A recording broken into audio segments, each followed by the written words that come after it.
இயக்குனர் இமயம் பாரதிராஜா காலமானார். திரையுலகினர் திரண்டு அஞ்சலி செலுத்தி வருகின்றனர். அவரின் உடலுக்கு முழு அரசு மரியாதை செலுத்தப்படும் என்று முதலமைச்சர் கூறியிருக்கிறார். சாமானிய மக்களை நிறைய பேரை ஹீரோ ஆக்கியிருக்காரு, நிறைய பேரை ஹீரோயின்கள் ஆக்கியிருக்காரு, நிறைய படங்களை சாமானியம் கூட எல்லாத்தையும் சாதிக்க முடியும்னு காட்டினவர். அவருடைய இழப்பு மிகப்பெரிய இழப்பு, இந்திய சினிமாவுக்கே ஒரு மிகப்பெரிய இழப்பு.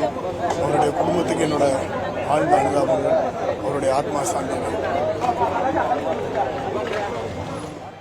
பிளே ஸ்டோர் மற்றும் ஆப் ஸ்டோரில் இருந்து பாலிமர் செயலியை QR கோடு மூலம் பதிவிறக்கம் செய்யுங்கள். செய்திகளை உடனுக்குடன் பெறுங்கள்.